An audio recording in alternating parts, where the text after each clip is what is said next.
বয়স্ক ভাতা, বিধবা ভাতা, স্বামী নির্গরিতা মহিলা ভাতা, হিজড়া ভাতা ও অনগ্রসর জাতির বিশেষ ভাতা ঘরে বসেই মোবাইল দিয়ে আবেদন করতে পারবেন।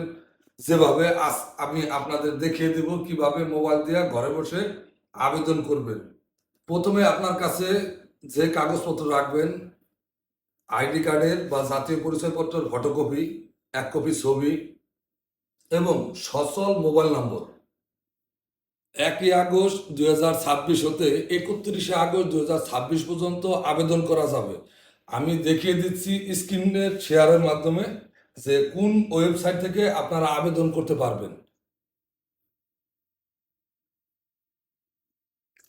যে ফর্মটি দেখতেছেন এই সম্পূর্ণ ফর্মটি আপনারা স্টেপ বাই স্টেপ পূরণ করবেন এবং সঠিক মোবাইল নম্বর দিয়ে সংরক্ষণ বাটনে চাপ দিবেন।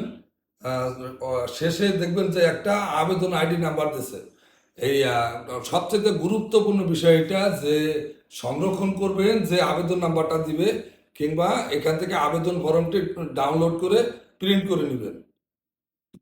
গুরুত্বপূর্ণ কথা হলো অন্যের তথ্য ব্যবহার করবেন না, ভুল তথ্য প্রদান করবেন না।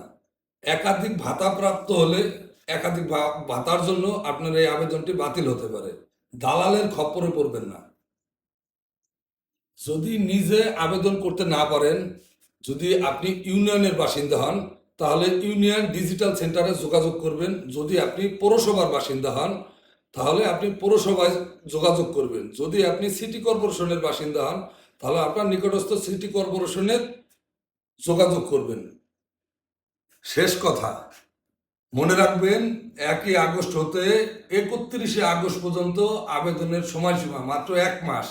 নির্ধারিত সময়ের ভিতর আবেদন সম্পন্ন করুন এবং এই ভিডিওটি ভালো লাগলে শেয়ার করে ছড়িয়ে দিন, যাতে সঠিক লোকের কাছে ভিডিওটি পৌঁছে যায় এবং আপনার একটা শেয়ারের মাধ্যমেই একটা পরিবার বা একটা ব্যক্তি সারা জীবন, বাকি জীবন সে সরকারি ভাতা প্রাপ্ত হয়। ধন্যবাদ। আসসালামু আলাইকুম।